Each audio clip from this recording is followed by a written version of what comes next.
ආදරණීය දුවේ පුතේ සංනිවේදනය හා මාධ්‍ය අධ්‍යයනය විෂය ප්‍රශ්න පත්‍රයට අදාළව ඔබ මේ විද්දි දෙවෙනි කොටසේ ප්‍රශ්න 4 සාකච්ඡා කොට අවසන්. අපි දැන් සාකච්ඡා කරන්න සූදානම් වෙන්නේ පස්වෙනි ප්‍රශ්නය. අනු කොටස් 4කින් පස්වෙනි ප්‍රශ්නයත් සමන්විතයි. එහි පළවෙනි ප්‍රශ්නය සංනිවේදනයේ කාර්යයන් දෙකක් නම් කරන්න. මේ ප්‍රශ්නයත් ඔබට යොමු වෙලා තියෙන්නේ 10 ශ්‍රේණියේදී ඔබ ඉගෙනගත්ත විෂය කාරණා ආශ්‍රයෙන්. සංනිවේදනයේ මූලික කාර්යයන් කිහිපයක්ම ඔබ 10 ශ්‍රේණියේදී ඉගෙන ගත්තා. ඒ මූලික කාර්යයන් කිහිපෙන් දෙකක් නම් කිරීම පමණයි ඔබ මෙහිදී කළ යුතු වන්නේ. සංනිවේදනයේ මූලික කාර්යයන් තමයි තොරතුරු සම්පාදනය. එහෙම නැත්නම් තොරතුරු සැපයීම. අධ්‍යාපනය ලබා දීම. පෙළඹවීම. විනෝදාස්වාදය ලබා දීම. සමාජානුයෝජනය, සංස්කෘතික ප්‍රගමනය, සංවාද හා සාකච්ඡා, සමාජ ඒකාබද්ධතාවය. මේ කියන මූලික කාර්යයන් 8න් කුමන හෝ කාර්යයන් දෙකක් ඔබ සඳහන් කරලා තිබේ නම් ඔබට අවශ්‍ය මුළු ලකුණු සංඛ්‍යාව ඔබට හිමි විය යුතු මුළු ලකුණු සංඛ්‍යාව මේ ප්‍රශ්නට අදාළව ඔබට හිමි වෙනවා. මම කෙටියෙන් පැහැදිලි කරන්නම් ඔබට ඔබේ මතකය යලි අවදි කරන්න සංනිවේදනයේ මූලික කාර්යයන් කිහිපයක් ගැන. නමුත් ඔබ මෙහිදී කළ යුත්තේ පුතේ නම් කිරීමක් පමණයි. තොරතුරු සම්පාදනය සංනිවේදනයේ මූලිකම කාර්යයක්. සහ දෛනික ජීවිතයේදී අපි සංනිවේදනය ඔස්සේ ඉටු කර ගන්න ලබන මූලික අවශ්‍යතාවයක්. සංනිවේදනයේ අරමුණක් තමයි තොරතුරු සම්පාදනය කියන්නේ. අපි ජීවත් වෙන්නේ තොරතුරු සමාජයක. ඒ වගේම මිනිසයා කියන්නේ උපතින්ම කුතුහලය පිරි ජීවියෙක්. ඒ නිසා ඔහු ඉතා කැමති තොරතුරු හොයන්න. තමන්ගේ අවට පරිසරයේ සිදුවෙන්නේ කුමක්ද? තමන්ගේ රට තුළ සිදුවෙන්නේ කුමක්ද? මේ මුළු ලෝකය තුළම සිදුවෙන්නේ කුමක්ද කියන කාරණා තොරතුරු ගැන දෛනිකව තොරතුරු හොයන්න මිනිසයා කැමති. ඒ අවශ්‍යතාවය සංනිවේදනය ඔස්සේ අපට ඉටු කරලා දෙනවා. අධ්‍යාපනය ලබා දීම සංනිවේදනයේ තවත් වැදගත් කාර්යයක්, ප්‍රමුඛතම කාර්යයක්. ශිෂ්‍යයන් විදියට ඔබට ඉතා වැදගත් කාර්යයක්. දැනුම ලබා දීම කියන කාරණය තමයි මේ ඔස්සේ සාකච්ඡාවට ලක් වෙන්නේ. ඔබ ශිෂ්‍යයන් විදිහට එකිනෙකට වෙනස් විදිහටත් විය හැකි අධ්‍යාපනය ලබා ගන්නවා පාසලෙන්, අධ්‍යාපනික වෙනත් ආයතනයකින්, ජනමාධ්‍ය ඔස්සේ ගීතයක් රස විඳලා නාට්‍යයක් නරඹලා ඒ වගේම කවුරුන් හෝ කතා කරන සංවාදයක් ඇසුරින් ඔබට අධ්‍යාපනයක් ලබා ගත හැකියි. සංනිවේදනය ඔස්සේ විධිමත්ව වගේම අවිධිමත්ව අධ්‍යාපනය ලබා දෙනවා. පෙළඹවීම සංනිවේදනයේ තවත් කාර්යයක් පෙළඹවීම කියන්නේ. පුද්ගලයා පෙළඹවීමක් කරන පුද්ගලයාට යම් පොළඹවා ගැනීමක් කරන සංනිවේදනයට හැකියාව ලැබෙනවා. ඒ ජනමාධ්‍ය ඔස්සේ සිදු වෙනවා. විශේෂයෙන්ම වෙළඳ-දැන්වීම හරහා ඔබට මතක් වෙනවා ඇති වෙළඳ-දැන්වීම ඔස්සේ මේ වෙද්දී පුද්ගලයා ග්‍රාහකයා විශේෂයෙන්ම විවිධ දේ මිලදී ගැනීම කෙරෙහි පොළඹවා ගන්න සමත් වෙලා තියෙනවා. මිලදී ගැනීම පමණක් නෙවෙයි. ඔබට පාඩම් කිරීමට, ඔබේ ආහාර රටාවට, ඔබේ චර්යා රටාවට, ඔබේ ඇඳුම් පැළඳුමට, ඔබේ විලාසිතාවට, ඔබේ නිදා ගැනීමට, ඔබ මොකක් හෝ නාට්‍යයක් බලන්න සංනිවේදන ඔස්සේ කුමන හෝ සංනිවේදන විධික්‍රමයක් ඔස්සේ පොළඹවාලීමක් කරන්න පුළුවන්කම තිබෙනවා. ඊළඟ කාරණේ විනෝදාස්වාදය ලබා දීම. සංනිවේදනයේ තවත් මූලිකම කාර්යයක් තමයි විනෝදාස්වාදය ලබා දීම කියන්නේ. විශේෂයෙන්ම පුද්ගලයාගේ මානසිකත්වය යහපත්ව පවත්වාගෙන යාමට මේ කියන කාරණේ ඉතා වැදගත් වෙනවා. මිනිසෙක්ට මනස සැහැල්ලුවෙන් තියාගන්න විනෝදය, හාස්‍ය, විවේකය සැහැල්ලුව තිබිය යුතුමයි. සංනිවේදන විධික්‍රම ඔස්සේ ජනමාධ්‍ය, විවිධ ජනමාධ්‍ය, පුවත්පත, රූපවාහිනී, ගුවන්විදුලි, ඒ වගේම නව මාධ්‍ය, සමාජ මාධ්‍ය මේ කියන ඕනෑම මාධ්‍යයක් ඔස්සේ අපිට විනෝදාස්වාදය ලබාගත හැකි වෙනවා. ඊළඟ කාරණය සමාජානුයෝජනය. සමාජයට අනුගත කරවීමේ ක්‍රියාවලිය. පුද්ගලයේ සමාජයට අනුයෝජනය කරන ක්‍රියාවලිය. ඕනෑම පුද්ගලයෙක් මුලින්ම සමාජානුයෝජනය වෙන්නේ තමන්ගේ පවුල ආශ්‍රයෙන්. තමන්ගේ දෙමව්පියන්, සහෝදර සහෝදරියන් සහ නිවසේ ජීවත් වන අනිකුත් සමාජිකයන් ආශ්‍රයෙන් තමයි පුද්ගලයෙක් සමාජානුයෝජනය වෙන්නේ. ඊට අමතරව පෙර පාසල, ආගමික ස්ථාන, සමවයස් මිතුරු කණ්ඩායම්, ජනමාධ්‍යාදී විවිධ ස්ථානවලදී විවිධ තැන්වලදී පුද්ගලයන් සමාජානුයෝජනය වෙනවා. මේ කුමන තැනද වුණත් පුද්ගලයා සමාජානුයෝජනය වන්නේ sannivedanaya කියන කාර්ය ප්‍රමුඛ කර ගනිමින්. ඊළඟ කාරණය සංස්කෘතික ප්‍රගමනය. සංස්කෘතිය ඉදිරියට ගෙන යාම. පරම්පරාවෙන් පරම්පරාවට ඉදිරියට ගෙන යන sannivedanaya හරහා. මූලික වශයෙන් මුල් කාලීනව මුඛ පරම්පරාගතව තමයි සංස්කෘතිය ඉදිරියට ආවේ. ඊට පස්සේ විවිධ පොතපත හරහා අද වෙදි ජනමාධ්‍ය ඔස්සේ සංස්කෘතිය පරම්පරාවෙන් පරම්පරාවට ඉදිරියට යනවා. ප්‍රගමණය වෙනවා. මේ කියන කාරණයක් sannivedanaya ඔස්සේ තමයි සිදුවන්නේ. ඊළඟ කාරණය තමයි sannivedanaya මූලික කාර්යයක් සංවාද හා සාකච්ඡා. පුද්ගලයන් හා සමාජ කණ්ඩායම් අතර ඇතිවන විවිධ අදහස් එකිනෙකට වෙනස් මතවාද ඒවා ගැන සාකච්ඡා කරන්න මණ්ඩපයක් හදලා දෙනවා sannivedanaya ඔස්සේ.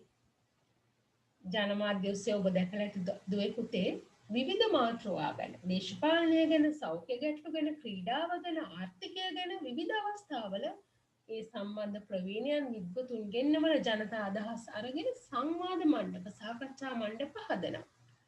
ඒ සියලු දේවල් සිදුවන්නේ sannivedanaya ඔස්සේ. සංවාද හා සාකච්ඡා ඔස්සේ එකිනෙකට වෙනස් විරුද්ධ මතවාද පරස්පර මතවාද පොදු මතයක් බවට පත් කිරීමේ හැකියාව තිබෙනවා. මෙයත් sannivedanaya තවත් කාර්යයක්. සමාජ ඒකාබද්ධතාවයක් ගොඩනැගීමත් sannivedanaya කාර්යයක් වෙනවා. රටක් තුළ බහුවාර්ගික බහුආගමික මිනිස්සු ජීවත් වෙනවා.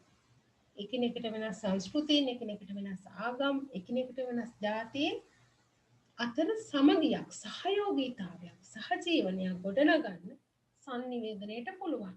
ඔවුන් එකතු කරගෙන ගමනක් යන්න ඒකාබද්ධතාවයක් යුතු සමාජයක් ගොඩනගන්න sannivedanaya ප්‍රබල දායකත්වයක් ලබා දෙනවා. දෙවෙනි ප්‍රශ්නය පස්වෙනි ප්‍රශ්නයට අදාළ දෙවෙනි අනුප්‍රශ්නය තමයි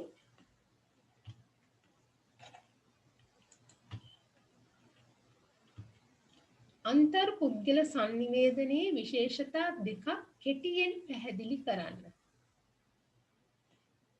ඔබට මතක් වෙනවා මේ වෙලාවේ අන්තර් පුද්ගල sannivedanaya කියන්නේ කුමක්ද කියන එක. sannivedana වර්ගීකරණයට අදාළව ඔබ ඉගෙන ගත්ත විෂය කාරණයක්. අන්තර් පුද්ගල sannivedanaya කියන එක සරලව විග්‍රහ කළොත් දෙදෙනෙකු අතර සිදුවන sannivedanayට තමයි අපි අන්තර් පුද්ගල sannivedanaya එහෙම නැත්නම් පුද්ගලාන්තර sannivedanaya කියලා කියන්නේ. මේකේ විශේෂතා දෙකක් කෙටියෙන් පැහැදිලි කරන්න කියලා තමයි කියන්නේ.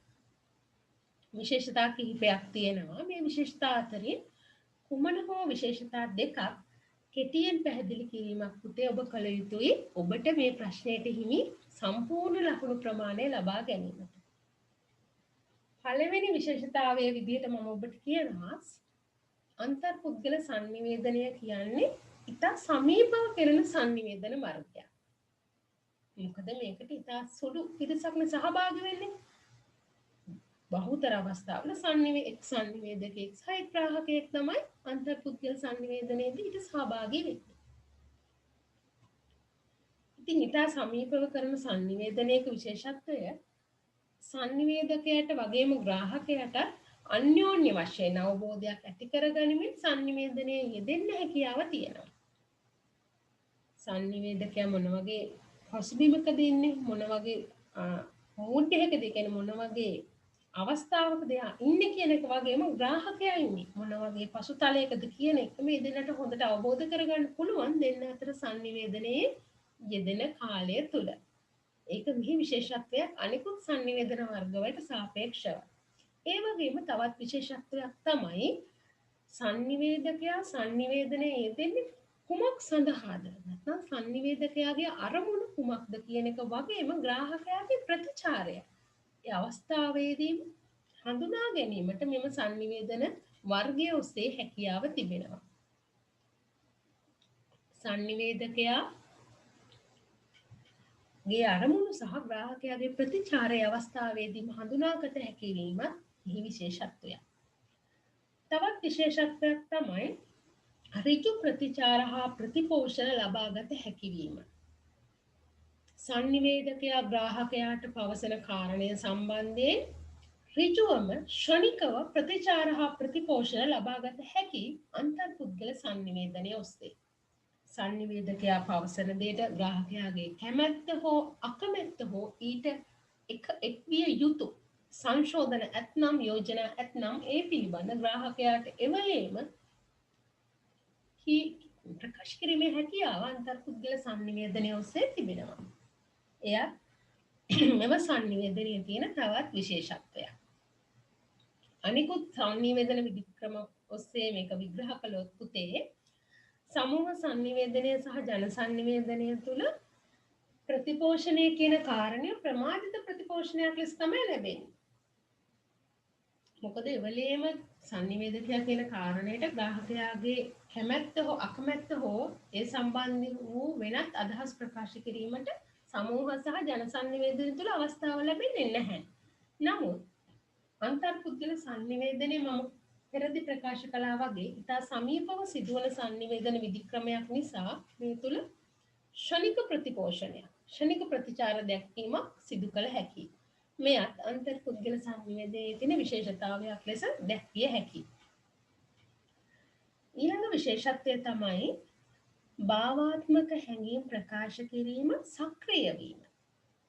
භාවාත්මක හැඟීම් කියන්නේ මනුෂ්‍යයා තුළ එකිනෙකා තුළ පවතින මනුෂ්‍යයා තුළ පවත්නා ආදරය, කරුණාව, සතුට, දුක, කෝපය, වෛරය වගේ හැඟීම් මොනවා තියෙනවා ඒ වගේ මේ බොහොම භාවාත්මක හැඟීම් බර දේවල් කියන්න හොඳම sannivedana වර්ගයක් තමයි අන්තර්පුද්ගල sannivedanaya. මොකද මේ ඉතාමත් සමීපව සිද්ධ වෙන sannivedanaයක් නිසා. ඊළඟ විශේෂත්වය තමයි තාක්ෂණික උපකරණ භාවිත කළ හැකිවීම. අන්තර්පුද්ගල sannivedanaya අභිමුඛව වගේම අනභිමුඛවත් සිදු කළ හැකියි. අභිමුඛ sannivedanaya කියන්නේ එකිනෙකා මුහුණට මුහුණලා කරන sannivedanaya. එහිදී තාක්ෂණික උපකරණ භාවිතයක් අවශ්‍ය වන්නේ නැහැ. නමුත් දුරස්තව සිටින දෙදෙනෙකුට උවත් තාක්ෂණික උපකරණ භාවිතයෙන් අන්තර්පුද්ගල sannivedanaya යෙදිය හැකියි.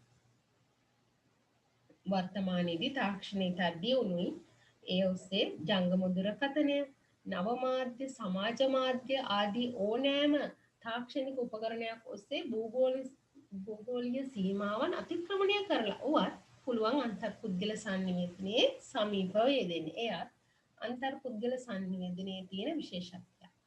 අපි මේ කතා කළ විශේෂතා කිහිපය අතරින් විශේෂතා දෙකක් ඔබ කෙටියෙන් පැහැදිලි කිරීම මෙහිදී සිදු කළ යුතුයි. පස්වෙනි ප්‍රශ්නයට අදාළව තුන්වෙනි අනුප්‍රශ්නය වන්නේ අන්තර්පුද්ගල sannivedanaයේදී කාය භාෂාව භාවිත කරන ආකාර තුනක් නිදසුන් සහිතව පැහැදිලි කරන්න. ඔබ දන්නවා කාය භාෂාව එහෙම නැත්නම් දේහ භාෂාව කියන්නේ කුමක්ද කියන කාරණාව. අපි sannivedanaya කරද්දී වචන වලින් විතරක් නෙමෙයි පුතේ sannivedanaya කරන්නේ. අපි විවිධ අංග චලන මුහුණේ ඉරියව්, අපේ ඇස්වල හැසිරීම, අපේ හඬ උච්චාරණය, නිහඬ වීම, ස්පර්ශ කරන ආකාරය තුලින් අපි විවිධ අදහස් කියා පානවා. අන්තර්පුද්ගල sannivedanaයේදී අපේ අදහස් වඩා හොඳින් අනෙකාට ප්‍රකාශ කරන්න කාය භාෂාව ඉතා වැදගත් වෙනවා. අපිට ඒ වගේ sannivedana අවස්ථාවක කාය භාෂාව භාවිත කරන ආකාර තුනක් නිදසුන් සහිතව පැහැදිලි කිරීම තමයි ඔබ කළ යුත්තේ. වැඩිපුරම අපි භාවිත කරන කාය භාෂා විධික්‍රම තියෙනවා. ඒ අතර ශාරීරික ඉඟිහා ඉරියව්, මුහුණේ ඉඟිසහ ඉරියව්, ඇස්වල හැසිරීම, අක්ෂ සම්බන්ධතාවය කියන කාරණය, හඬ උච්චාරණය සහ නිහඬ බව, ස්පර්ශය, ඇඳුම පැළඳුම් වගේ දේවලුත් මීට අදාළ වෙනවා. ශාරීරික ඉඟිහා ඉරියව්, අංග චලන අපිට යම් කිසි දෙයක් ප්‍රකාශ කරද්දී අපේ අංග චලනයේ අවස්ථාවට උචිත ලෙස යොදාගත හැකියි. අපි කතා කරන අවස්ථාව කුමක්ද, කුමක් සම්බන්ධයෙන්ද කතා කරන්න කියන දෙයත් එක්ක මේ ශාරීරික ඉඟිහා ඉරියව් භාවිතය වෙනස් වෙනවා. එය නිදසුන් සහිතව පැහැදිලි කිරීම. එතකොට පුතේ කල යුත්තේ දෙදෙනෙක් අතර කතා කරද්දී කතා කරන කාරණයට අදාළව ඔබ කොහොමද ශාරීරික ඉඟි භාවිත කරන්නේ, ඉරියව් භාවිත කරන්නේ, ඔබේ අත්පා හැසිරීම, ඔබේ ඇඟිලි හැසිරීම, ඔබේ කොහොමද ඔබේ ශරීර හැසිරීම කොහොමද කියන කාරණයයි මීට අදාළ වෙන්නේ. මුහුණේ ඉඟි සහ එරියාව. අපි මුහුණිනුත් විවිධ අදහස් කියා පානවා. අපේ නළල රැලි ගැන්වීම තුළ බැලෑරුම් අදහසක් ප්‍රකාශ කරනවා වෙන්න පුළුවන්. අපේ සිනහව නැති මුහුණු අපේ කොහොමද මේ වෙලාවේ අපේ කම්මුල් උස් පහත් වීම අපේ සිනහව ඔස්සේ තමයි අපේ මුහුණේ මාංශපේශීන් ක්‍රියාකාරීත්වය සිද්ධ වෙන්නේ. ඒක කොහොමද දෙදෙනෙකු අතර සිදුවන සංනිවේදනයේදී අපි භාවිත කරන්නේ කියන එක තමයි පුතේ මේ අහන්නේ. ඊළඟ කාරණාව ඇස්වල හැසිරීම. අක්ෂි සම්බන්ධතාවය. පුද්ගලයන් කතා කරද්දී අපි එකිනෙකා කතා කරද්දී අපි කතා කරන අදහසත් එක්ක අපේ ඇස්වල හැසිරීම ඔබ නොදැනුවත් වගේම දැනුවත්ව වෙනස් වෙන්න පුළුවන්. අපි කතා කරන කෙනා ලෙස ඍජුවම බලාගෙන ඇතම අවස්ථාවල කතා කරනවා. අපේ ඇස් පුංචි වෙනවා. අපේ ඇස් පුදුම සහගත කාරණාවලදී ඇස් විශාල වෙනවා. ඇස්වල තෙතමනයක් ඇති වෙනවා. ඒ කතා කරන කාරණාවත් එක්ක තමයි මේ වෙනස් වීම සිද්ධ වෙන්නේ. ඊළඟට හඬ උච්චාරණය හා නිහඬ බව. අපි ආවේගශීලී වුණාම අපේ හඬ උච්චාරණය ඉතා වේගවත්. අපි කුමක් හෝ සංවේදී කාරණයක් කතා කරද්දී අපේ හඬ හැසිරීම ඉතා පහත්. අපේ කතා කරන දේ අනුව අපේ හඬේ උච්චාරණය වෙනස් වෙනවා. ආදරණීය කතා බහක් නම් අපේ හඬ උච්චාරණය තවත් විදිහක්. අපි දුකෙන් නම් තවත් විදිහක්. අපි සතුටෙන් නම් අපේ හඬ උච්චාරණය තවත් විදිහක්. ඒ අවස්ථානුකූලව හඬ උච්චාරණය වෙනස් වෙනවා. ඒ වගේම නිහඬ බව. පුද්ගලයෙකුගේ නිහඬ බව තුල දෙදෙනෙක් අතර කතා කරනකොට තවත් පුද්ගලයෙක් නිහඬ වෙනවා කියන්නේ ඒ තුලින් අපිට දෙයක් පැහැදිලි වෙනවා. ඒ බොහෝ අවස්ථාවක ශෝකය, කෝපය වගේ දෙයක් පාලනය කරන්න පුද්ගලයෙක් නිහඬතාවය යොදා ගන්නවා විය හැකියි. අනෙක් කාරණේ ස්පර්ශය. පුද්ගලයෙක් අතර අන්තර් පුද්ගල සංනිවේදනය සමීපව සිදු කරන සංනිවේදන ක්‍රමයක්. ඒ තුල ස්පර්ශ කරන ආකාරය තුලත් අපිට පුළුවන් වෙනවා මොකක්ද මේ කියන කතන්දරේ කියන එක වඩා හොඳින් පැහැදිලි කරන්න. ස්පර්ශය මෘදු ස්පර්ශයක් විය හැකි, දැඩි ස්පර්ශයක් විය හැකි.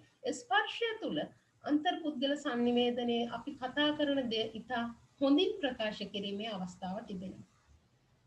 මේ කාය භාෂා කාරණා කිහිපය ඔබ සංනිවේදන අවස්ථාවන් සමග මම දැන් පැහැදිලි කළා වගේ නිදසුන් සහිතව පැහැදිලි කිරීමයි කළ යුතු වන්නේ.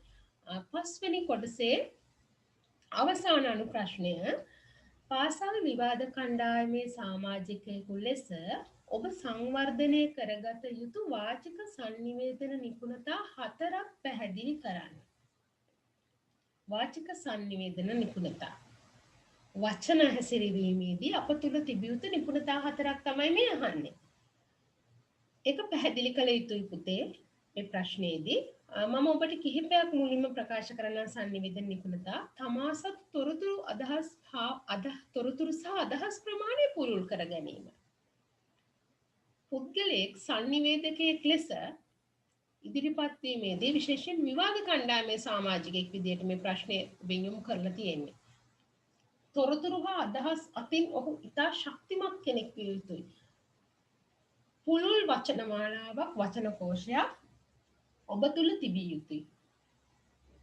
ඔබ කුමන හෝ මාර්ගයකින් කියවීමෙන්, අන්තර්ජාල පරිශීලනයෙන්, පොත් පරිශීලනයෙන් තමන්ගේ තොරතුරු හා අදහස් ප්‍රමාණය පුළුල් කරගත යුතුයි. ඔබ සතු පුළුල් වාක්කෝෂයක් තිබිය යුතුයි.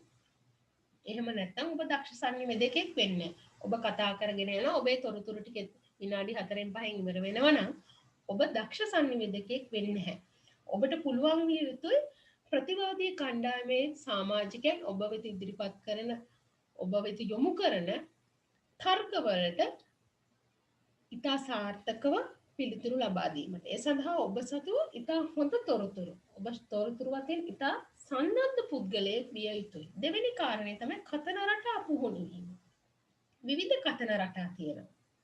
ඒ කතන රටාව ඔබ පුහුණු විය යුතුයි. ඔබට ඉතා හොඳ පුහුණුවක් තිබිය යුතුයි ඔබේ කතන රටාව ගැන.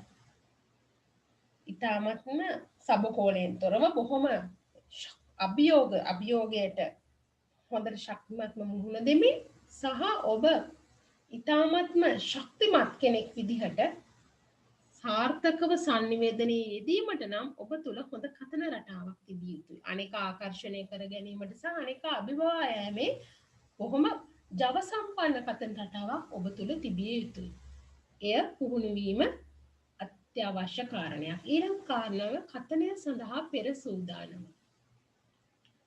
පෙර සූදානමක් තිබිය යුතුයි sannivedakayekuට විශේෂයෙන්ම මෙහිදී අහන්නේ විවාද කණ්ඩායමේ සමාජිකයෙක් විදියට කතනය සඳහා පෙර සූදානම තිබිය යුතුයි. එය ඕනෑම sannivedakayekuට අදාළයි. කතිකයෙක්ට විශේෂයෙන්ම මේ ඉතා වැදගත් කතනය සඳහා පෙර සූදානම. ඔබ අවස්ථාවට පෙර කිහිප වතාවක් පුහුණු වෙලා තිබිය යුතුයි ඔබේ කතනය සඳහා. එය තනිව පුහුණු විය හැකි. කණ්ණාඩියක් ඉදිරිපත් සිට අංග චලනය මෙහෙයවමින් ඔබේ හඬ උස් පහත් කරමින් කතා කිරීම තුළ ඔබටම ඔබේ ප්‍රතිරූපය දිස් වෙද්දී ඔබට පේන අඩුපාඩු කුමක්ද කියන කාරණේ. එතකොට ඔබට පුළුවන් ඒවා හදාගෙන ඊටාත්ම ශක්තිමත් විදිහට ඔහොම Tamanගේ හිත තුළ තියෙනවා ඔබට පුළුවන් කියන මට මේක කරන්න පුළුවන් කියන සංකල්පය ඔබ තුලම Taman තුලම වර්ධනය කරගන්න මේ පෙර සූදානම කියන කාරණය තුලින් නිපුණතාවය තුලින් හැකියාව ලැබෙනවා. ඊළඟ කාරණාව අන්‍යයන්ගේ කතා අංග චලන හා ඉරියව් අධ්‍යයනය. පුතේ කතිකයෙක්ට ඉතා වැදගත්ම කාරණයක් තමයි අන්‍යයන්ගේ කතා අංග චලන ඉරියව් හා අධ්‍යයනය. මෙහිදී අන්‍යයන් කියන අදහස් වන්නේ සාර්ථක කතිකය. දේශපාලන වේදිකාව තුල වෙනත් කුමන හෝ මාධ්‍යයන් තුල කුමක් හෝ ක්‍රීඩාව තුල කුමක් හෝ ආර්ථික අංශය තුල ශේෂ්ත්‍රීය දේශකයන් තුල ඔබ ඉගෙන ගන්න ඔබට උගන්වන ලබන ගුරුවරු තුළ ඔබ කැමති ඔබට කැපී පෙනෙන කෙනෙක් සිටිනවා නම් ඒ අතර ඔවුන්ගේ කතා ඔවුන් තමන්ගේ කතාව තුළ මොන වගේ අංග චලනද මොන වගේ ඉරියව්ද භාවිත කරන්න කියන එක ඔබ හොඳින් අධ්‍යයනය කළ හැකියි. ඒ අධ්‍යයනය ඔස්සේ අපට ඒ විදිහට අනුගමනය කරමින් අපේ කතාව සාර්ථක කරන්න අපේ කතිකත්වය සංවර්ධනය කරගන්න අපේ sannivedana නිපුණතා වැඩි දියුණු කරගන්න ඒ ඉවහල් කර ගැනීම සිදු කළ හැකි. මේ ඉතා සාර්ථක සහ ආකර්ෂණීය කතා විලාසයන් සහිත කෙනෙක්ගේ ඉරියව් අධ්‍යයනය කතා අධ්‍යයනය තුලින් තමයි වඩා හොඳින් කළ හැකි වන්නේ. ඊළඟ කාරණේ සවන් දීමට පුහුණු වීම. හොඳ sannivedakayek අනිවාර්යයෙන්ම හොඳ සවන් දෙන්නෙක් විය යුතුයි. සවන් දීම තුලින් තමයි අපට අපි කුමක්ද ඊළඟට ප්‍රකාශ කළ යුත්තේ කියන කාරණය ගැන දැන ගැනීමට හැකිවන්නේ. එම නිසා සමන් දීම කියන කාරණය වාචික sannivedana නිපුණතා අතර ඉතා වැදගත් කාරණයක් විදිහට දැක්විය හැකියි. සමන් දීම තුලින් අපි කුමක්ද කිව යුත්තේ, ඔවුන් කුමක්ද කියන්නේ කියන කාරණාව අපට අවබෝධ කර ගැනීමට හැකියාව තිබෙනවා. ඊළඟ කාරණය කතනය සමග සුදුසු අංග චලන හා ඉරියව් භාවිතය පුහුණු වීම. මම මේ කතාව පෙර සූදානම් කියන කාරණය තුලත් ඔබට කිව්වා. අපි කියන කතාවට අනුකූලව තමයි අපි අංග චලන හා ඉරියව් භාවිතය කළ යුත්තේ. අපි කතා කරන්නේ කොතනද, කුමක් ගැනද, කුමන අරමුණක් ඔස්සේද කියන කාරණාවත් සමග ඊට සුදුසු විදිහට අංග චලන හා ඉරියව් භාවිතය කළ යුතුයි. නැතිනම් කතනය කරන්න දෙයට ඉතාමත්ම විරුද්ධ විදිහට පරස්පර විදිහට අපි අංග චලන හා ඉරියව් භාවිත කළොත් එය දක්ෂ sannivedakayගේ ලක්ෂණයක් වන්නේ නැහැ. ඔබ මොනතරම් හොඳ කරුණු ඉදිරිපත් කරත්, සාර්ථක කරුණු ඉදිරිපත් කරත්, මාතෘකාවට අදාළව කරුණු ඉදිරිපත් කළත් ඔබේ අංග චලන හා ඉරියව් ඊට අනුගත නොවුනොත් පුතේ එය සාර්ථක වන්නේ නැහැ. එය වාචික sannivedana නිපුණතාවයක් වන්නේ නැහැ. එම නිසා කතනය සමග සුදුසු අංග චලන හා ඉරියව් භාවිතය පුහුණු වීම මෙහිදී ඉතා වැදගත් වෙනවා. පස්වෙනි ප්‍රශ්නය අවසానයි. ඊළඟට තියෙන 6 වෙනි ප්‍රශ්නය. පුවත්පතක කාර්ය මණ්ඩල ප්‍රධානියා හඳුන්වන නාමය කුමක්ද? මේ අහන්නේ පත්තරයක ප්‍රධාන කාර්ය මණ්ඩලයේ ප්‍රධානියා කවුද කියන කාරණය. උත්තරය සරලයි. තනි උත්තරේ ප්‍රධාන කර්තෘවරයා. ඌට කියන තවත් නමක් තමයි ප්‍රධාන සංස්කාරකවරයා. දෙවෙනි ප්‍රශ්නය එම තනතුරෙහි කාර්යයන් දෙකක් නම් කරන්න. ප්‍රධාන කර්තෘවරයාගේ කාර්යයන් දෙකක් නම් කරන්න තමයි තියෙන්නේ. නම් කිරීම පමණයි කළ යුතු. පුවත්පතේ අන්තර්ගතය හා ව්‍යුහය පිළිබඳ සමස්ත වගකීම දැරීම. ප්‍රධාන කර්තෘවරයා සතු මූලිකම වගකීම තමයි මේක. පත්තරේ අන්තර්ගතය හා ව්‍යුහය පිළිබඳ අවසානයේ වගකිව යුත්තේ ප්‍රධාන කර්තෘවරයා. කුමන මාධ්‍යවේදියා ලියුවත්, කුමන ඡායාරූප ශිල්පියා ෆොටෝ ඡායාරූප දුන්නත්, ෆොටෝ දුන්නත්, කුමන වෙන්දැන්වීම් පළ වුණත්, කුමන ශීර්ෂ පාඨයේ හෙඩ්ලයින් එක භාවිත කළත්, මොන වගේ ආකෘති ව්‍යුහ තීරු ලිපි හෝ වේවා, කාටූන් හෝ වේවා, විශේෂාංග හෝ වේවා, ප්‍රවෘත්ති හෝ වේවා, මේ කුමන පුවත්පත් අන්තර්ගත ආකෘතිය භාවිත කළත් එහි අවසාන වගකීම දරිය යුත්තේ මාධ්‍යවේදියා හෝ ඡායාරූප ශිල්පියා හෝ වෙනත් කාර්ය මණ්ඩලයක් නොවේ ප්‍රධාන කර්තෘවරයාට තමයි එහි සමස්ත වගකීම දැරීම තිබෙන්නේ. ඊළඟ කාරණය සංස්කාරක වැකිය හෙවත් කතු වැකිය ලිවීම. ඔබ දන්නවා පුවත්පතක තියෙනවා කර්තෘ වාක්‍ය කියලා එකක්. කර්තෘ වාක්‍ය. කර්තෘ වාක්‍ය එහෙම නැත්නම් කතු වැකිය ලිවීමේ කාර්ය හිමිවන්නේ ප්‍රධාන කර්තෘවරයාට. පුවත්පතක ආත්මය කියන්නේ කතු වැකියට. යම් කිසි සතියේ හෝ දිනේ වැදගත් දේශපාලනික ක්‍රීඩා සෞඛ්‍ය වෙනත් ආර්ථික කාරණයක් සම්බන්ධයෙන් සමාජීය කාරණයක් සම්බන්ධයෙන් පුවත්පතේ මතය ප්‍රකාශ වෙන කතු වැකිය හරහා එහෙම නැත්නම් සංස්කාරක වැකිය හරහා එය කියවීම තුළින් අපිට දැනගත හැකි අදාළ සිදුවීම සම්බන්ධයෙන් පුවත්පත දරන්නේ කොමන මතයක්ද ඔවුන්ගේ දේශපාලන දෘෂ්ටිය මොන වගේද කියන කාරණේ අපිට හඳුනාගත හැකියි. ඒ කාරණය සඳහා මූලිකත්වය දරන්නේ පුරෝගාමී වෙන්නේ ප්‍රධාන කර්තෘ.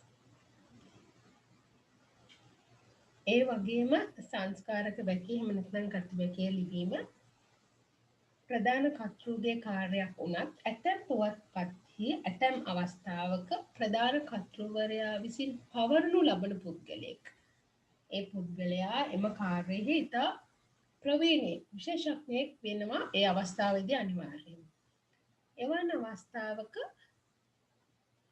ප්‍රධාන කර්තෘවරයා විසින් වගකීම් පවරන ලද එක් සංස්කාර වැකිය ලියනවා වීමත් සිදු කළ හැකි වර්තමානයේ පුවත්පත්වල ප්‍රධාන කර්තෘ හැර ඒ වගේ විශේෂඥයෙක් සංස්කාරක වැකිය ලියන අවස්ථාත් තිබෙනවා. කෙසේ වෙතත් සංස්කාරක වැකිය හෙවත් කතු වැකිය එහෙම නැත්නම් පුවත්පතේ ප්‍රධානම ලියවිල්ල ලිවීමේ වගකීම ප්‍රධාන වගකීම දරන්නේ පුවත්පතේ ප්‍රධාන කර්තෘවරයා. ඊළඟ කාරණාව තමයි තමාට පහළ තනතුරු දරන මාධ්‍යවේදීන් වෙත කාර්යයන් බෙදා හැරීම. එයත් පුවත්පතේ ප්‍රධාන කර්තෘවරයා සතු වගකීම. තමාට පහළ ඉන්න ප්‍රවෘත්ති මාධ්‍යවේදීන් විශේෂ මාධ්‍යවේදීන් ප්‍රවෘත්ති හෝ විශේෂාංග ඡායාරූප මාධ්‍යවේදීන් තමන්ට පහළින් සිටින සියලුම මාධ්‍යවේදීන් වෙත පුවත්පතේ කාර්යයන් බෙදා හැරීමේ වගකීම සහ බලය ප්‍රධාන කර්තෘවරයාට හිමි වෙනවා. මෙයත් ප්‍රධාන කර්තෘවරයාගේ කාර්යයන් වෙනවා. ඊළඟ කාරණාව තමයි පුවත්පත හා සම්බන්ධ නඩු කටයුතු වලදී නෛතික වගකීම දරන්නේ ප්‍රධාන කර්තෘවරයා. සරලව කිව්වොත් පුවත්පතට නඩු පවරන ලද අවස්ථාවකදී උසාවි යන්න වෙන්නේ ප්‍රධාන කර්තෘවරයාට.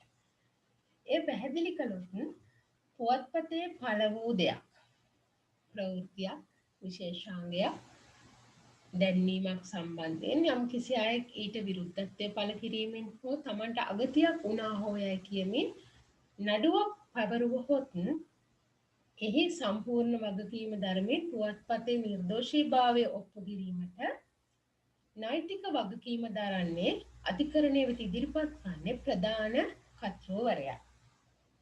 මේ කාරණා තමයි පුවත්පතක කාර්ය මණ්ඩල ප්‍රධානියා එහෙම නැත්නම් ප්‍රධාන කර්තෘවට හිමි කාර්යයන් වන්නේ. ඔබ මේන් කාර්යයන් දෙකක් නම් කිරීම ප්‍රමාණවත් වෙනවා. ඊළඟ ප්‍රශ්නය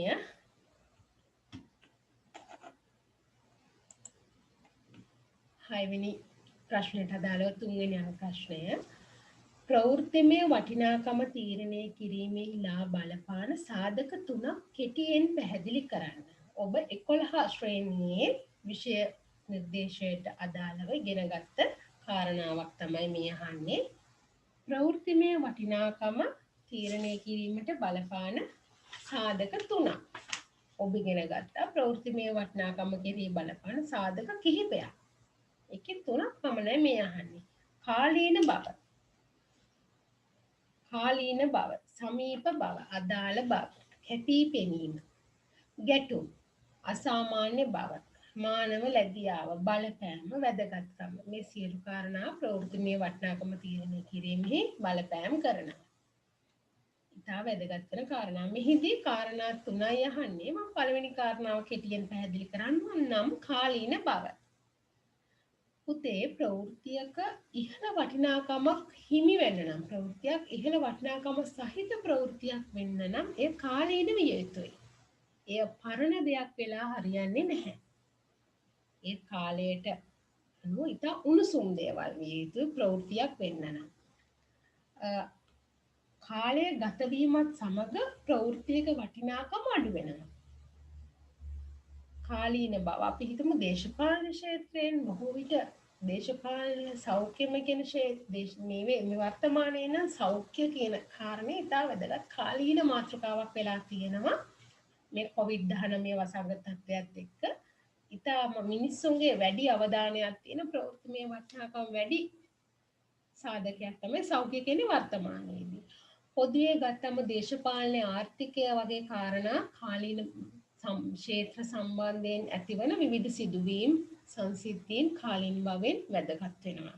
ඒ පමණක් නෙවෙයි විවිධ සමාජීය කාරණා ආර්ථික සංස්කෘතික ආගමික දේශපාලනික ක්‍රීඩාව අධ්‍යාපනය සම්බන්ධයෙන් උණුසුම් ප්‍රවෘත්ති. ඉතා අලුත් දේවල් තමයි පුතේ මිනිස්සු අහන්න කැමති මිනිස්සු තදින් වැළඳගන්නේ. මිනිස්සු උණුසුම් කුතුහලයෙන් යුතුව නියමනාවෙන් යුතුව අහන්නේ ප්‍රවෘත්තිමය වැඩි වටිනාකමක් හිමි වෙනවා. ඒ නිසා කාලීන බව කියන කාරණේ. ඊළඟ එක තමයි සමීප බව. පුද්ගලයන් කැමති තමන් ජීවත් වෙන ප්‍රදේශයට, තමන්ගේ සංස්කෘතියට, තමන්ගේ රටට, තමන් දන්න අඳුනන, තමන් සමීප ආශ්‍රය කරන කෙනෙක්ට අදාළ තොරතුරු දැනගන්න. ග්‍රාහකයාට යම් තොරතුරක් සමීප බව වැඩි වන තරමට එහි ප්‍රවෘත්තිමය අගයත් ඊට සාපේක්ෂව වැඩි වෙනවා. උදාහරණයක් විදිහට රටක අපේ රටේ පාසල් ශිෂ්‍යෙක් ලෝක ශූරතා තරගාවලියකට සහභාගී වීමෙන් ලබා ගන්නා ජයග්‍රහණයක් ගැන අපේ රටේ ශිෂ්‍යෙක් දක්වන්නේ ඉතා වැඩි උනන්දුවක් වෙන්න පුළුවන්. මොකද එයා අපේ රටේ කෙනෙක් නිසා. අපේ රටේ කෙනෙක් නිසා. ඒකෙත් ඒ අවධානය ඉතාමත් වැඩි වෙන්න නම් ඒ අපේ රටේ කෙනා අපේ පාසලේ අපේ ළඟම යහළුවා වෙනවා. අපිට ඒක ප්‍රවෘත්තිමය වටිනාකම වැඩි. අපි හිතමු ඔයගොල්ලෝ ක්‍රිකට් මැච් එකක් කරනවා. ක්‍රිකට් තරඟාවලියක් තිබෙනවා. මේ ක්‍රිකට් තරඟාවලියේදී වෙනත් රටවල් දෙකක් සහභාගී වෙන තරඟයක ජයග්‍රාහී කණ්ඩායම ගැන සහ තරඟයේ තොරතුරු ගැන අපිට ප්‍රවෘත්ති මගින් ඉදිරිපත් කරනවා. නමුත් අපිට මේක සමීපව දැනෙන්නේ අපේ ශ්‍රී ලංකා ක්‍රිකට් කණ්ඩායම සහභාගී වුණොත් තමයි අපිට මෙහි කාරණා ප්‍රවෘත්තිමය වටිනාකම වැඩි. අපේ උනන්දුව කුතුහලය වැඩි වෙන්නේ ඒ ප්‍රවෘත්තිය සම්බන්ධයෙන් අපිට ඉතා සමීප නම් පමණයි. ඊළඟ එක අදාළ බව. පුද්ගලයන්ගේ ජීවිතවලට බලපාන ප්‍රවෘත්ති කෙරෙහි ජනතාව වැඩි වශයෙන් උනන්දු වෙනවා. කිසියම් තොරතුරක ප්‍රවෘත්තිමය වටිනාකම ඉහළ යාමට ග්‍රාහකයාට අදාළත්වයක් තිබිය යුතුමයි. ඒ වගේම මේ තොරතුර ඍජුවම ග්‍රාහකයාගේ ජීවිතයට බලපෑම් කළ යුතුයි. උදාහරණයක් විදිහට ඔයගොල්ලන්ට ඉතා වැදගත් විදිහට තව මාස කිහිපයකින් සාමාන්‍ය පෙළ ප්‍රතිඵල නිකුත් වීම කියන කාරණය. ඒක ඔබට අදාළයි. එතකොට ඔබ දින කිහිපය ළඟදී ඔබ දිනපතා ප්‍රවෘත්ති නරඹනවා. මොකද ඔබට අදාළ ප්‍රවෘත්තිය දැනගන්න ඔබ ඉතා ආසාවෙන් සහ කුතුහලයෙන් ඉන්නවා. ඊට ඔබ වැඩි වටිනාකමක් ලබා දෙනවා. ඒ වගේම එයා වෙන මේවර සාමාන්‍ය පෙළ විභාගයට මුහුණ දුන් ඔබට ඒ වැදගත් වන වශයෙන්ම මුහුණ නුදුන් ළමයෙකුට හෝ එම ළමයාගේ පවුලේ ඥාතීන්ට දෙමව්පියන්ට වැදගත් වන්නේ නැහැ. තමන්ට අදාළ නම් තමයි පුතේ ඕනෑම කාරණයක ප්‍රවෘත්තිමය වටිනාකම වැඩි වෙන්නේ. ඊළඟ එක කැපී පෙනීම. සාමාන්‍ය ප්‍රසිද්ධ පුද්ගලයන් ප්‍රසිද්ධ ස්ථාන වටා ප්‍රසිද්ධ ප්‍රතිරූප වටා නිර්මාණය වන තොරතුරු ඉහළ වටිනාකමකින් යුක්තයි. උදාහරණයක් විදිහට ජනප්‍රිය නළු නිලියන්, ක්‍රිකට් ක්‍රීඩකයන්, දේශපාලනඥයින් ආදී පුද්ගලයන්ගේ තොරතුරු ඇසුරින් ප්‍රවෘත්ති බිහි වෙනවා. ඔබට මතක් වෙනවා ඇති ප්‍රවෘත්ති ඔබ නැරඹු ප්‍රවෘත්ති විකාශවල ජනප්‍රිය පුද්ගලයන්ගේ දේවල් වලට වැඩි ඉල්ලුමක් තිබෙනවා. විශේෂයෙන්ම මේ කාලය තුල දේශපාලනඥයන්ගේ දේවල් වලට වැඩි ඉල්ලුමක් තියෙනවා. ඊට සාපේක්ෂව පොදුවේ ගත්තම නළු නිලියන්ගේ, ක්‍රිකට් ක්‍රීඩකයන්ගේ ආදී අයගේ දේවල් කෙරෙහි කැපී පෙනෙන පුද්ගලයන්ගේ දේවල් කෙරෙහි ප්‍රවෘත්තිමය වටිනාකම් වැඩි වෙනවා. ඒ වගේම ජාත්‍යන්තර සහ දේශීය වශයෙන් සමාජයට බලපෑම් එල්ල කළ හැකි ආයතන සංවිධාන පිළිබඳ තොරතුරුත් ප්‍රවෘත්ති ලෙස ඉදිරිපත් වෙනවා. මේ වගේ ප්‍රවෘත්ති දැනගන්න ජනතාව වැඩි කැමැත්තක් දක්වනවා. ඒකට හේතුව කැපී පෙනීම කියන සාධකය. කැපී පෙනෙනවා. සාමාන්‍ය දෙයකට වඩා ඒක වැඩිපුර ඉස්මතු වෙලා පෙන්නනවා. ඒ වගේ දේවල් වල ප්‍රවෘත්තිමය වටිනාකම වැඩි. ගැටුම කියන කාරණේ හැම වෙලාවෙම ප්‍රවෘත්තිමය වටිනාකමකින් යුක්තයි.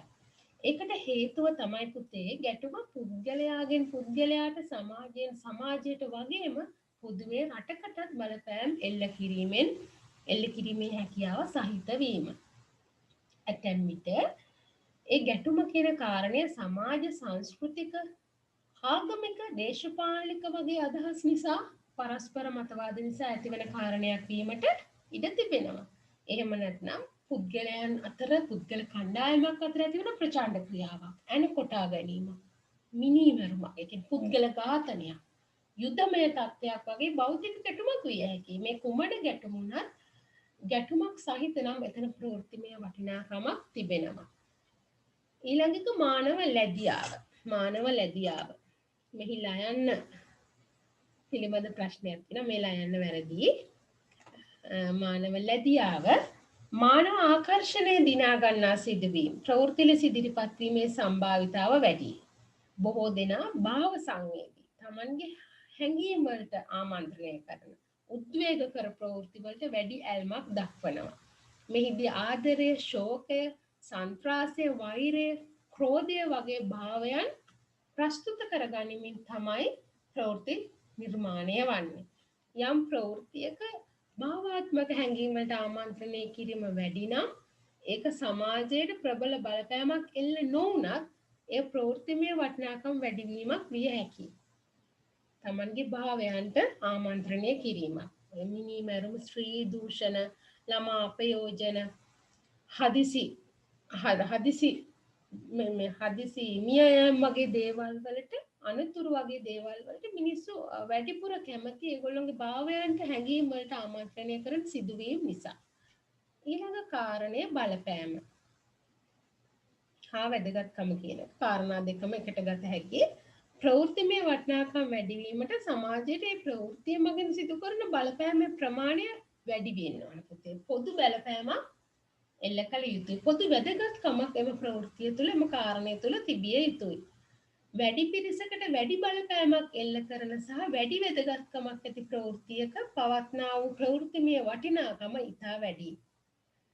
උදාහරණයක් විදිහට දේශපාලන අරබුද, අලුතින් පනවන ලද බදු නීති, වැටුප් වැඩිවීම, බඩු මිල ඉහළ යාම වගේ දේවල් පොදුවේ සමාජයට බලපාන කාරණා. එතකොට ඒ වගේ අවස්ථාවක එවන් සංසිද්ධීන් වලට ප්‍රවෘත්තිමය වටිනාකම වැඩි. අසාමාන්‍ය බව කියන්නේ ප්‍රවෘත්තිමය වටිනාකම කෙරෙහි බලපාන සාධකයක්.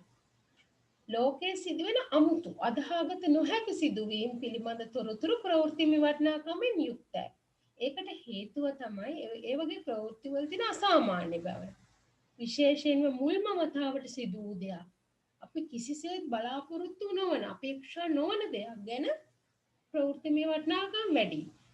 මේ දවස්වල වැඩිපුරම කතා වෙන COVID-19 සංසිද්ධිය, කොරෝනා වසංගතය ගැන කතා කළොත් ඒක ලංකාවට ආවම වෙලාවේ ලංකාවෙන් වාර්තා වුණු පළවෙනි කොරෝනා රෝගියා ගැන බොහෝ දෙනාගේ අවධානය යොමු වුණා. මොකද අපි මීට කලින් ඒ වගේ අත්දැකීමක්, ඒ වගේ රෝගයක අත්දැකීමක් අපි දරලා තිබුණේ නැහැ. අපි විඳලා තිබුණේ නැහැ. ඒක අසාමාන්‍ය වුණා මුල් අවස්ථාවේ. හැබැයි නමුත් ටිකෙන් ටික කාලෙන් කාලයට මේ වෙද්දී අපිට ඒ අසාමාන්‍ය බවින් මිදින පොඩ්ඩක් සාමාන්‍යකරණය වෙමින් පවතිනවා පුතේ. අසාමාන්‍ය වෙද්දි ප්‍රවෘත්තිමය වටිනාකම් වැඩි. අපි මුලින්ම මේ ගැන හෙව්වා ඉතා වැඩි. සුනාමිය ලංකාවට සුනාමිය මුල්ම අවස්ථාවේ මිනිස්සු ඒ ගැන ඉතාමත්ම කුතුහලයෙන් තොරතුරු හෙව්වා. මොකද ඊට කලින් අපේ ලංකාවේ මිනිස්සුන්ට ඒ වගේ අත්දැකීමක් තිබුණේ නැහැ. නමුත් ඊට පස්සේ සුනාමි ගැන කිව්වට මිනිස්සු ඒ තරම් ඒ ගැන තැකීමක් කළේ නැහැ. මොකද ඒ ගැන අත්දැකීම් තිබුණු නිසා, ඒ ගැන තොරතුරු දැනුවත් වීම අපි ලබලා තිබුණු නිසා. 6 වෙනි ප්‍රශ්නයේට මේ මම පැහැදිලි කර සාධක කිහිපේ සාධක තුනක් කෙටියෙන් පැහැදිලි කිරීම ඔබට ලකුණු ලබා ගැනීමට ප්‍රමාණවත්. 6 වෙනි ප්‍රශ්නයට අදාළ අවසාන අනුප්‍රශ්නය තමයි මුද්‍රිත මාධ්‍ය පණිවිඩයේ ස්වභාවය අනුව විවිධ ස්වරූප ගන්නවල. මුද්‍රිත මාධ්‍ය පණිවිඩයේ ආකාරය අනුව විවිධ ස්වරූප ගන්නවා. මුද්‍රිත මාධ්‍ය ස්වරූප 4ක් නම් කර විස්තර කරන්න. මුද්‍රිත මාධ්‍ය ස්වරූප 4ක්. ඔබ දන්නවා මුද්‍රිත මාධ්‍ය ලේඛන මාධ්‍ය තුල විවිධ ස්වරූප තියෙනවා. ඒක අවස්ථානුකූලව වෙනස් වෙනවා. පොත්, පුවත්පත්, සංගරා, පෝස්ටර්, අත්පත්‍රිකා මේ දැක්වෙන්නේ වගේ ස්වරූප 5ක්. ඔබ මින් 4ක් නම් කරලා විස්තර කිරීම ප්‍රමාණවත්. පොත් කියන මුද්‍රිත මාධ්‍ය ස්වරූපය අපි මුලින්ම කතා කරමු. ඔබ දන්නවා යුනෙස්කෝ සංවිධානයේ පොතක් කියන්නේ කුමක්ද කියන එක අර්ථකථනය කරනවා. පිටු 49කට නොඅඩු වාර සංගරා හෝ මුද්‍රිත කඩදාස ගොනුව පොතක් බව යුනෙස්කෝවේ නිර්දේශයට අර්ථකථනයට ඇතුළත් වෙනවා. ඒ වගේම වෙනස් ආකාරයෙන් මේ පොත කියන ස්වරූපය අර්ථකථනය කරනවා අපි දැකලා තියෙනවා. පොදුවේ ගත්තම් පොත්වල ලක්ෂණ තියෙනවා. පිට කවරයක් තිබෙනවා. ඒ වගේම පිටු එකට ගැට ගහලා තියෙන එකට බැඳලා තියෙනවා. තදින් එකට බැඳීමක් සිදු කරලා තියෙනවා. පොත්වල බැඳීම විවිධාකාරයෙන් සිදු කළ හැකි. ඔබ දන්නවා විවිධ බැඳුම් ක්‍රම කටු ගසා තියෙන පුළුවන්, ගම් වලින් අල්ලවලා තියෙන පුළුවන්, නූල් වලින් ගැට ගසා තියෙන පුළුවන්, දෘඩ බැඳීම් විවිධාකාරයේ බැඳීම් තියෙන පුළුවන්. පොත් කියන මුද්‍රිත මාධ්‍ය ස්වරූපය ඊට අදාළයි. දඟර බැඳීම් ඔබ මේ ගැන ඊට කලින් 10 වසරේදී විවිධ පොත් බැඳුම් ක්‍රම ගැන ඔබ ඉගෙන ගත්තා. ඒ වගේ පුතේ පොතක අන්තර්ගතය එකිනෙකට වෙනස් වෙනවා. ඒක විෂයානුකූලව විවිධ ක්ෂේත්‍රයට අනුකූලව පොත අදාළ රචකයාගේ ලේඛන ශෛලිය අනුව පොත වෙනස් වෙන්න පුළුවන්. මුද්‍රිත මාධ්‍ය ස්වරූප අතර පොතට සුවිශේෂ ස්ථානයක් හිමිවන්නේ මගින් පාඨකයාගේ ඇතිවිය හැකි විවිධ පරිවර්තන හේතු කරගෙන. පොත් කියවීම සඳහා පාඨකයාට තියෙන අනිවාර්යම සාක්ෂරතාවයක්. ඒ වගේම පොතක් තුළින් පුද්ගලයෙක්ගේ දැනුම වර්ධනය කළ යුතුයි. පොතක් තුළ තිබිය යුතුයි රූප නෙමෙයි පුත්වල තියෙන අකුරු පුතේ. එතකොට පරිකල්පන හැකියාව ඉහළ නැංවීම, භාෂාමය ඥානය ඉහළ නැංවීමේ හැකියාව පොතක් තුළ තිබිය යුතුයි. ඒක නිසාම තමයි සමාජයේ ප්‍රසිද්ධ කියමනක් තියෙන්නේ බොහෝ ඇසූ පිරූ තැන් ඇති මිතුරකු හා සමාන ඇසුරක් පොතක් තුළින් අපේ ජීවිතයට ලබාගත හැකි බවට. ඊළඟ මුද්‍රිත මාධ්‍ය ස්වරූපය තමයි පුතේ අපි කතා කරන පුවත්පත්. පුවත්පත් පිළිබඳව ඔබ ඉගෙන ගත්ත විවිධ අර්ථකථන. සරලව කිව්වොත් ඔක්ස්ෆර්ඩ් ශබ්දකෝෂය තුල කිව්වා පුවත්පතක් කියන්නේ මහ ජනතාව උනන්දුවක් දක්වන ප්‍රවෘත්ති, මෙල්ද දැන්වීම්, සාහිත්‍ය සම්බන්ධ කරුණු හා අනෙකුත් අංග ඇතුළත්ව දිනපතා හෝ සතිපතා පළ කරන මුද්‍රිත ස්වරූපය පුවත්පතක් වේ කියලා. ශ්‍රී ලංකා පුවත්පත් මණ්ඩලයේ නිර්වචනය කරන විදිහට නම් පුවත්පතක් කියන්නේ පොදු පුවත්, ආරංචි හා සිදුවීම් ඇතුළත් කොට මුද්‍රණය කරනු ලබන හෝ පළ කරනු ලබන දෙය පුවත්පතක් කියලා. අපි සාමාන්‍ය භාෂාවෙන් කිව්වොත් පුතේ පුවත්පතක් එහෙම නැත්නම් පත්තරයක් කියන්නේ ප්‍රවෘත්ති අඩංගු පත්‍රිකාවක්. ප්‍රවෘත්තිය තුළ පත්‍රිකාවකට තමයි අපි පත්තරයක් කියන්නේ. මුද්‍රිත මාධ්‍ය අතර මිනිස්සුන්ගේ වැඩිහිටි පරම්පරාව තුළ කාලයක් ඉතාමත්ම සමීපව තවමත් වැඩිහිටි පරම්පරාව තුළ ඉතාමත් සමීප ජනමාධ්‍යයක් තමයි පුවත්පත කියන්නේ. උදේට පුවත්පත අතට අරගෙන ඒක බලන එක උන්ගේ දෛනික ජීවිතේ ඉතා වැදගත් දෙයක් වුණා. මොකද පාඨකයාට සමීප විදිහට විවිධ අන්තර්ගත ආකෘති ඇතුළත් කරමින් පුවත්පත පාඨකයා තුළ ළඟට එනවා. පුවත්පත්වල තියෙන අන්තර්ගතය ගැන අපිට මෙහිදී විග්‍රහ කරන්න පුළුවන් පුවත්පතේ තියෙන තීරු ලිපි කාටුන් ප්‍රවෘත්ති විශේෂාංග ආදී තියෙනවා කියලා කෙටියෙන් මේක ඔබට ඇතුළත් කරන්න පුළුවන්.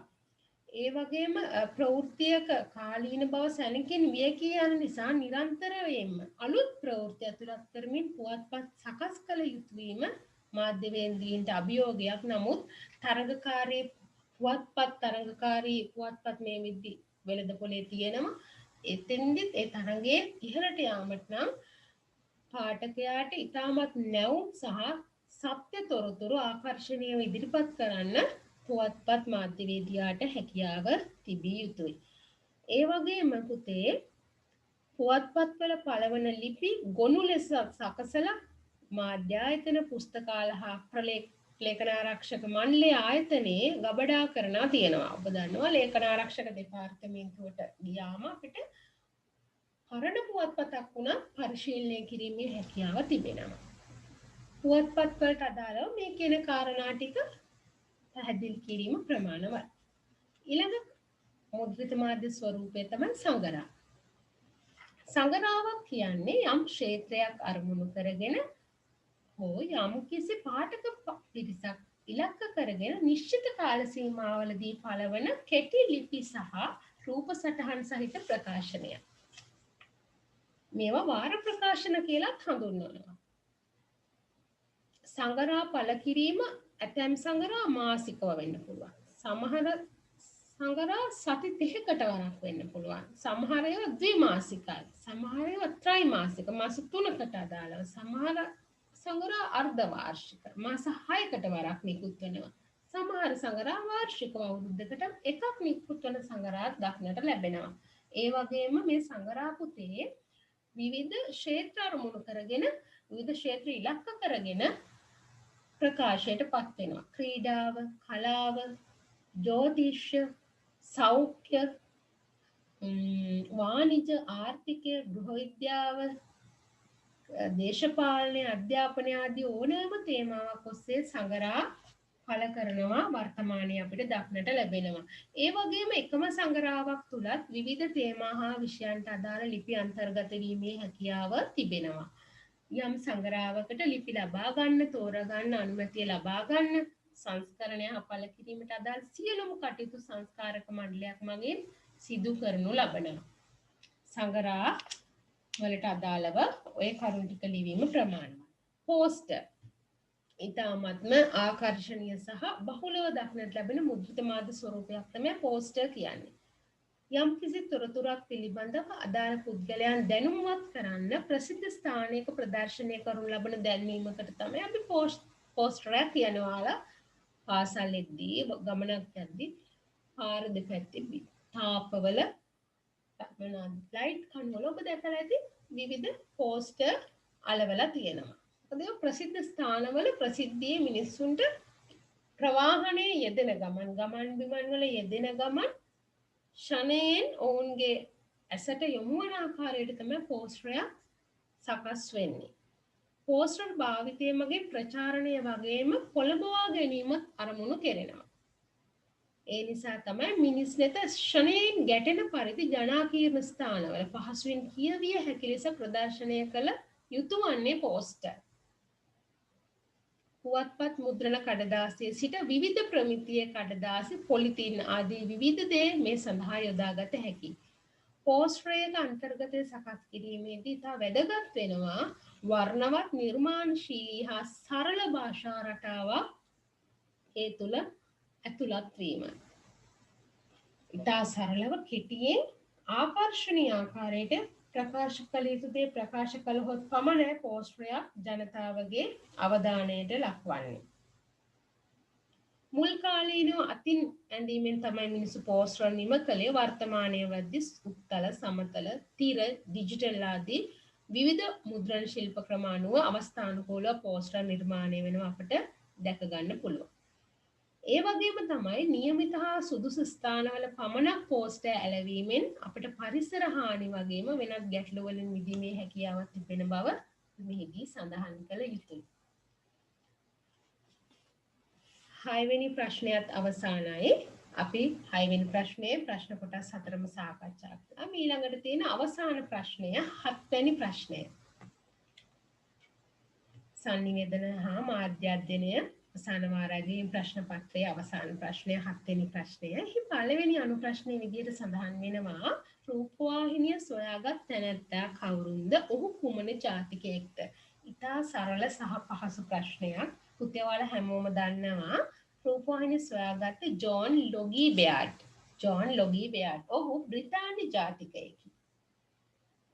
පිළිතුර ජෝන් ලොගී බෙයාඩ් බ්‍රිතාන්‍ය ජාතිකයෙකි. දෙවැනි අනු ප්‍රශ්නය රූපවාහිනී තාක්ෂණයේ නව ප්‍රවණතා දෙකක් ලියන්න. රූපවාහිනී ටීවී එකේ මේ වෙද්දි වෙනස් වෙලා තියෙන තාක්ෂණික ප්‍රවණතා මොනවද කියලා තමයි පුතේ මේ අහන්නේ. පළවෙනි කාරණය දෙකක් ලිවීම පමණයි කළ යුත්තේ. මම ප්‍රවණතා කිහිපයක් සඳහන් කරලා තියෙනවා. රූපවාහිනිය හැඩය වෙනස් වීම. ඔබ දන්නවා ඔබේ ගෙදර මුල් කාලීනව තිබුණු රූපවාහිනිය නොවේ දැන් තිබෙන්නේ. මුල් කාලේ තිබුණ ඉතා විශාල ප්‍රමාණයේ පළලෙන් වැඩි රූපවාහිනී. මේ වෙද්දී බොහොම පළලෙන් අඩු තිරයක් තියෙනවා. LED, LCD කියලා විවිධ නම් වලින් තියෙනවා. පොඩි තිරයක් තියෙනවා පළලෙන් අඩු. ඒක ඉතා විශාල ප්‍රමාණයේ තිර. විවිධ ප්‍රමාණයේ තිර තියෙනවා. පළලෙන් අඩුයි පොඩි පළලින් අඩු පොඩි තහඩුවක් වගේ පොඩි පැතලි තිරයක් තමයි මේ වෙද්දී තියෙන රූපවාහිනියේ හැඩය අනුව. ඒකේ අමුද්‍රව්‍ය හෝ නිෂ්පාදනය නෙමෙයි මම කියන්නේ රූපවාහිනියේ හැඩය කියන කාරණාව ගත්තොත් උතේ ඉතා පුළුල් තිර තියෙනවා. නමුත් ඒකේ පළල ඉතා අඩුයි. ඊළඟ එක අංකිත තාක්ෂණය. අංකික කියලා සඳහන් වෙන්නේ මේ අංකිත තාක්ෂණය කියලා නිවැරදි විය යුතුයි. අපුරයෝජන ගැටලුවක් අංකිත තාක්ෂණය එක් වෙලා තියෙනවා. ලෝකයේ සෑම තාක්ෂණික උපකරණයක් වගේම රූපවාහිනිය ප්‍රතිසම ඇනලොග් තාක්ෂණයෙන් මිදිලා මේ වෙද්දී අංකිත ඩිජිටල් තාක්ෂණයට පරිවර්තනය වෙමින් පවතිනවා. ඒ මගින් ගුණාත්මක බවින් ඉහළ වැඩි රූපවාහිනී නාලික ප්‍රමාණයක් ආකාශනය කිරීමේ හැකියාව තියෙනවා.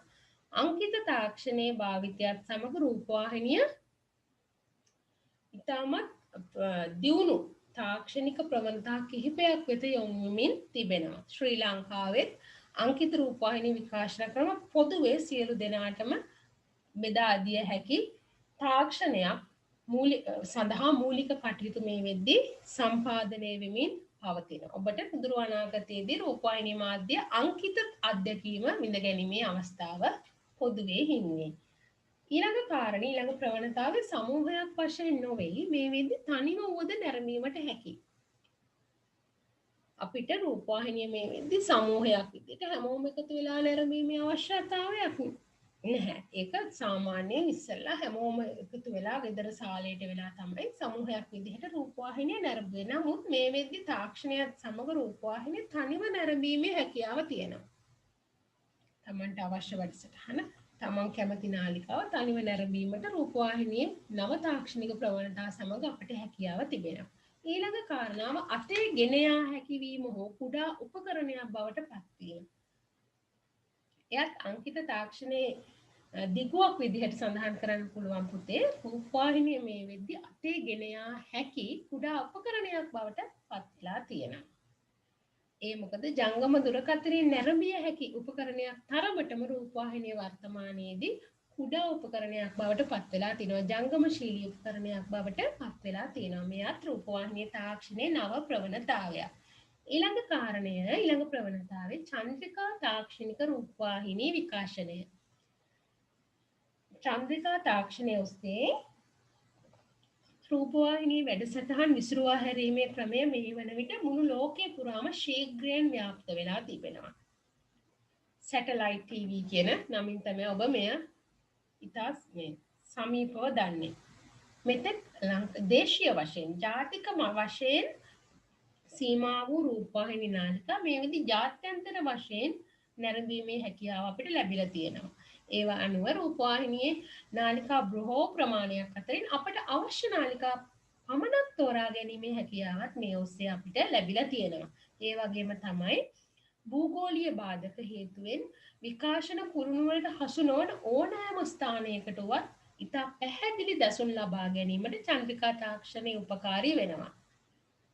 ඒ වගේම මේ භූගෝලීය වශයෙන් විශාල රටවල විකාශන කුළු සවිකිරීමට වඩා ප්‍රායෝගිකව සහ ඉතා ලාභදායී විදිහට රූපවාහිනී විකාශය මිනිසුන්ට ලබා දිය හැකි ක්‍රමවේදයක් ලෙසත් පුතේ චන්ද්‍රිකා තාක්ෂණික රූපවාහිනී විකාශනය හඳුන්වනු ලබනවා. මෙයත් රූපවාහිනියේ ප්‍රවණතාවයක්.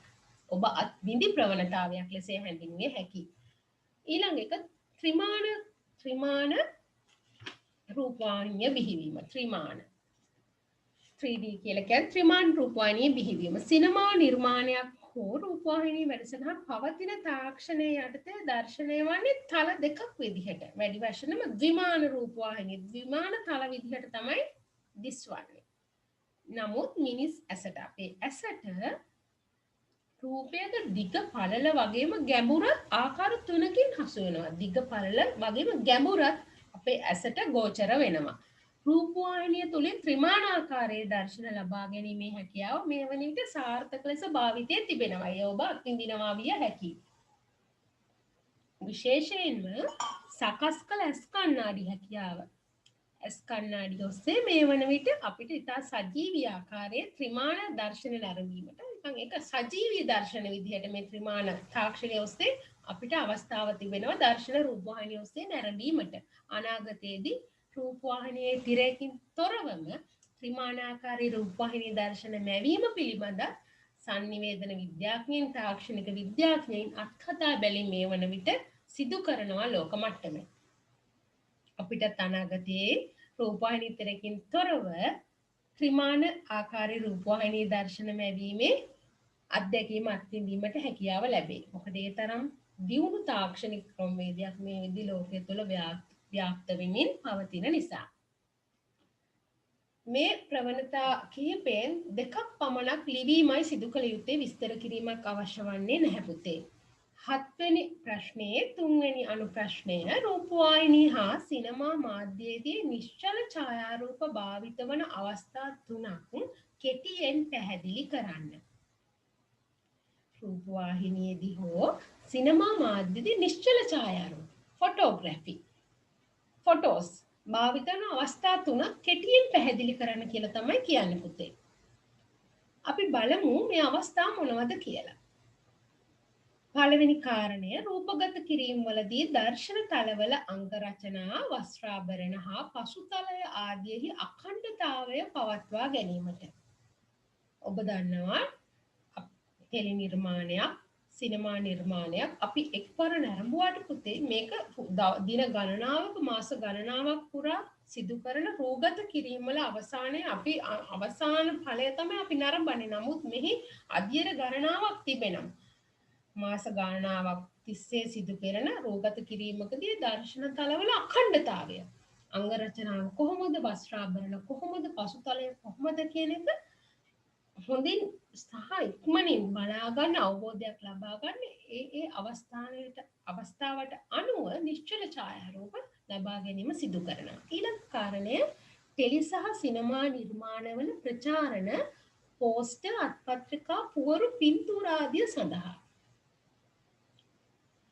ඔබ දන්නවා අලුතෙන් ටෙලි නාට්‍යයක් එද්දී චිත්‍රපටයක් එද්දී ඒකට අදාළව විශාල ප්‍රචාරණ ව්‍යාපාරයක් කැම්පේන් එකක් අරගෙන යනවා. එතකොට විශාල පුවරු මහා මාර්ගයේ දෙපැත්තේ තියෙනවා පෝස්ටර් තියෙනවා අත්පත්‍රිකා බෙදා දෙනවා විවිධ පින්තූර තැනින් තැන පළ වෙනවා. මේ කියන කාරණේදී ඒ අවශ්‍ය පූර්ව ප්‍රචාරණය ලබා ගැනීමට ඡායාරූප අනිවාර්යෙන් අවශ්‍ය වෙනවා. ඊළඟ අවස්ථාව තමයි ටෙලි නාට්‍ය හෝ සිනමා ශිල්පීන්ගේ ටෙලි ශිල්පීන්ගේ හෝ සිනමා ශිල්පීන්ගේ දත්ත සහ තොරතුරු සම්පාදනය ජනප්‍රියත්වය ඉහළ නැංවීම පෞද්ගලික මතක සටහන් පවත්වා ගැනීම. මේ සඳහා ඉතා වැදගත් වෙනවා ඡායාරූප නිශ්චල ඡායාරූප භාවිතය. සිනමා නිර්මාණ ශිල්පීන්ගේ ටෙලි නාට්‍ය නිර්මාණ ශිල්පීන්ගේ රංගන ශිල්පීන්ගේ තොරතුරු එකතු කරගන්න එයාලගේ ජනප්‍රියත්වයේ ඉහළ ප්‍රතිරූප ඉහළ නංවන්න ඒ වගේම පෞද්ගලික මතක සටහන් ගොනුවක් පවත්වා ගන්න නිශ්චල ඡායාරූප භාවිතය ඉතා වැදගත් වෙනවා. ඊළඟ කාරණය සිනමා සමරු ග්‍රන්ථ විචාර ග්‍රන්ථ සංග්‍රහ ආදී සිනමා සාහිත්‍ය ප්‍රකාශන වලට ඇතුළත් කිරීමට නිශ්චල ඡායාරූප අවශ්‍ය වෙනවා. මොනවා හරි සිනමා නිර්මාණයක් චිත්‍රපටයක් ජනතා මහජන ප්‍රදර්ශනයට ලබා දුන්නට පස්සේ සම්බන්ධයෙන් විවිධ සමරු ග්‍රන්ථ ඒ චිත්‍රපටය පිළිබඳ විවිධ විචාර ග්‍රන්ථ ඒ පිළිබඳ විවිධ සිනමා සංග්‍රහ නිකුත් වෙනවා අපි දැකලා තියෙනවා. එතකොට ඒ වගේ අවස්ථාවල වඩා හොඳින් ප්‍රකාශ කළ යුතු කාරණා ප්‍රකාශ කිරීමට නිශ්චල ඡායාරූප භාවිත කරනවා. ඊළඟ කාරණය සිනමා විද්‍යාර්ථීන්ගේ අධ්‍යයන කටයුතු සඳහා විශ්වවිද්‍යාල ආශ්‍රිතව උසස් අධ්‍යාපනය ලබන විද්‍යාර්ථීන්ගේ අධ්‍යයන කටයුතු සඳහා විශේෂයෙන්ම මෙහිදී සිනමාව පිළිබඳ ඉගෙන ගන්න විද්‍යාර්ථීන්ගේ අධ්‍යයන කටයුතු සඳහා අදාළ සිනමා නිර්මාණවල රූපවාහිනී නිර්මාණවල නිශ්චල ඡායාරූප භාවිතය අවශ්‍ය වෙනවා. විශේෂයෙන්ම සිනමා නිර්මාණ සඳහායි මේක අවශ්‍ය වෙන්නේ. සිනමා අධ්‍යයනය කියන විෂයට අදාළව පුතේ ඔවුන්ගේ අධ්‍යයන කටයුතු සඳහා ඒ නිර්මාණයේ විවිධ දර්ශන, විවිධ රූපරාමු, නළු නිළියන්ගේ විවිධ දර්ශන වලට අදාළ ඔවුන්ගේ හැඟීම්, මුහුණේ ආවේග පිටවන ආකාරය පිළිබඳ ඡායාරූප අසුරෙන් තමන්ගේ අධ්‍යයන කටයුතු සාර්ථක කර ගැනීමට පරීක්ෂණ කටයුතු සඳහා යොදා ගැනීමට නිශ්චල ඡායාරූප භාවිත කිරීමක් දක්නට ලැබෙනවා.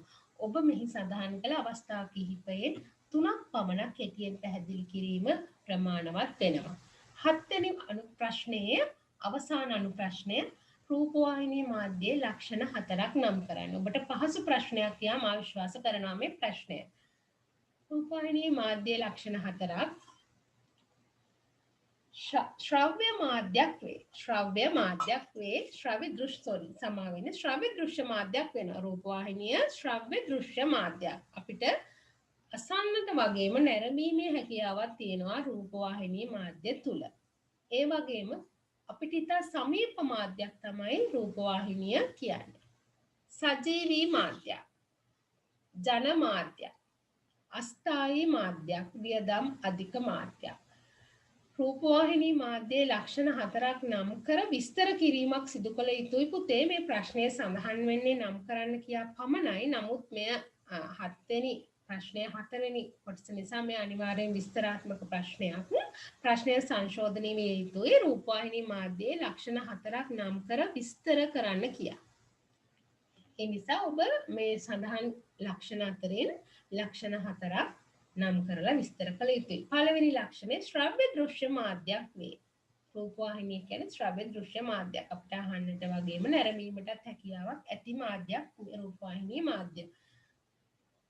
ඒ පිළිබඳ කෙටියෙන් විස්තර කළොත් රූපවාහිනිය ප්‍රබලම ශ්‍රව්‍ය දෘශ්‍ය මාධ්‍ය මේ විදිහ ක්‍රියාත්මක වන. එහිදී ප්‍රේක්ෂකයන්ගේ ආකර්ෂණය දිනාගත හැකි පරිදි විචිත්‍ර වර්ණ හඬ යොදා ගැනීමේ හැකියාව රූපවාහිනී මාධ්‍යයට තිබෙනවා. ඒ වගේම ගුවන් විදුලිය වගේ රූපය මනසින් මවා ගන්න මෙහිදී අවශ්‍ය වන්නේ නැහැ. පරිකල්පනය කිරීමක් මෙහිදී අවශ්‍ය වන්නේ නැහැ පුතේ.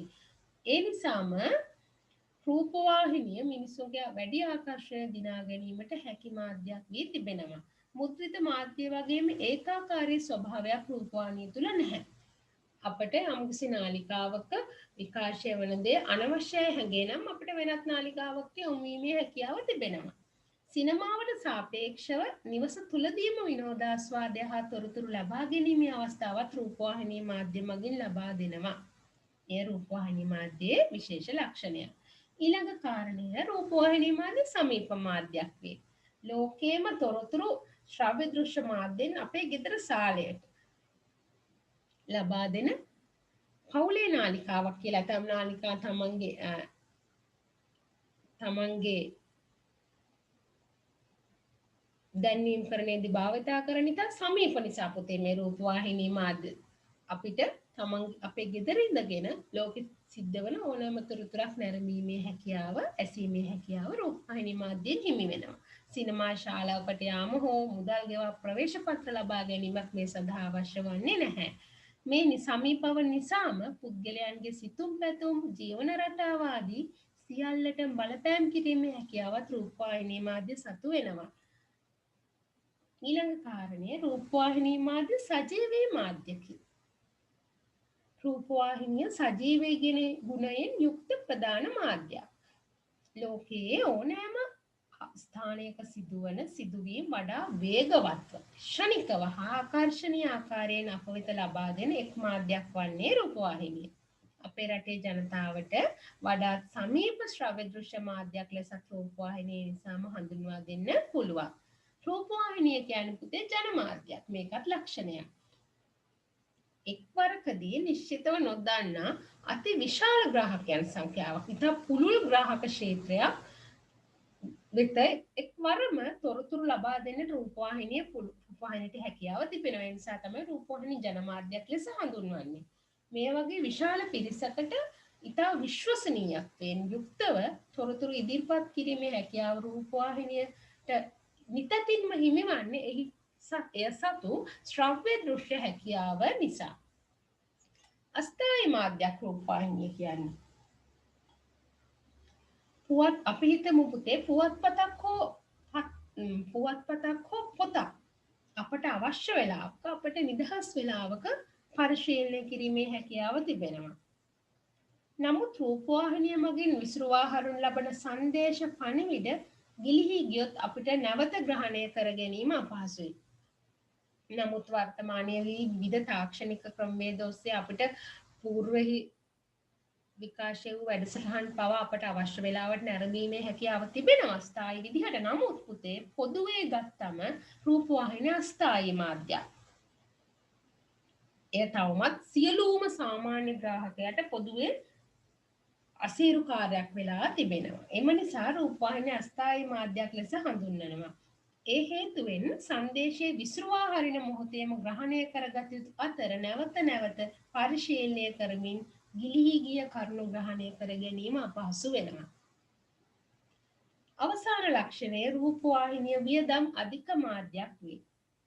අනිකුත් මාධ්‍ය හා සංසන්දනය කිරීමේදී පුවත්පත ගුවන්විදුලිය වගේ මාධ්‍ය සමග සංසන්දනය කිරීමේදී රූපවාහිනී මාධ්‍ය වියදම් අධික මාධ්‍යයක් වෙනවා. රූපවාහිනී මාධ්‍යට අදාළ සංදේශ සකස් කිරීමේදී විවිධ වෘත්තිකයන් ගණනාවකගේ සහයෝගය එකමුතුව අපිට අවශ්‍ය වෙනවා. රූපවාහිනී නිෂ්පාදන ශිල්පීන්ට අවශ්‍ය වෙනවා. රූපවාහිනී මැදිරියක ක්‍රියාකාරීත්වය පවත්වාගෙන යාමට නිර්මාණාත්මක හා තාක්ෂණික කටයුතු වලට ශිල්පීන් ගණනාවකගේ සහයෝගය අවශ්‍යයි. අප දකින ටෙලිනාට්‍ය අපි දකින්නේ රංගන ශිල්පීන් රඟපානවා පමණයි. නමුත් එහි පිටිපස තිරය පිටිපස పూర్වයේ ඉතා විශාල තාක්ෂණික ශිල්පීන් ගණනාවක්, ආලෝක ශිල්පීන්, හැඩගැන්වීම්, මේෂ නිරූපණ ශිල්පීන් ආදී විශාල විවිධ වෘත්තිකයන් ගණනාවකගේ එකමුතුවක් තමයි ඒ සියලු නිෂ්පාදන නිර්මාණ පිටිපස දක්නට ලැබෙන්නේ. ඒ නිසාම තාක්ෂණික උපකරණ වලට වැයවන පිරිවැය අධික වීමක් දක්නට ලැබෙනවා. සමස්තයක් විදිහට රූපවාහිනී මාධ්‍ය සෙසු මාධ්‍යයන්ට සාපේක්ෂව අධික පිරිවැයක් සහිත මාධ්‍යයක් ලෙස ප්‍රකාශ කරන්නේ මේකේ කාරණා හේතු කර ගනිමින්. මේ කාරණා ටිකෙන් කාරණා හතරක් ලක්ෂණ හතරක් නම් කිරීම පමණක් නොවේ විස්තර කිරීමත් මෙහිදී කළ යුතු වෙනවා. මම කලින් ප්‍රකාශ කළා ප්‍රශ්නයේ සඳහන් වන්නේ නම් කිරීම පමණයි. නමුත් විස්තර කරන්න කියන කොටසත් බස්නාහිර පළාත් අධ්‍යාපන දෙපාර්තමේන්තුවේ අවසාන වාර විභාගයට අදාළව ඔබේ ප්‍රශ්න පත්‍රයේ සඳහන් කරලා තිබෙනවා. ඒ කාරණාව හොඳින් මතක තබා ගන්න. මේ වෙද්දී ඔබේ අවසාන වාර ඇගයීමේ පළවෙනි ප්‍රශ්න පත්‍රයේ බහුවර්ණ ප්‍රශ්න වගේම දෙවෙනි කොටසේ සියලුම ප්‍රශ්න වලට පිළිතුරු සාකච්ඡා කරලා අවසానයි. මම හිතනවා ඔබට ඒ සම්බන්ධයෙන් පැහැදිලි අවබෝධයක් ලැබෙන්න ඇති කියලා. එහෙමනම් දුවේ පුතේ ඔබ සියලු දෙනාටම සාමාන්‍ය පෙළ විභාගයට ඉතා සාර්ථකව මුහුණ දෙන්න sannivedana හා මාධ්‍යද්දින ප්‍රශ්න පත්‍රයට ඉතා සාර්ථකව මුහුණ දෙන්න ශක්තිය හා ධෛර්යය ලැබෙන කියලා ප්‍රාර්ථනා කරනවා වගේම අප සාකච්ඡා කළ විෂය කරුණු අතරින් ඔබට ඒ සඳහා මහත් පිටිවහලක් වේ කියලා අපි බලාපොරොත්තු වෙනවා.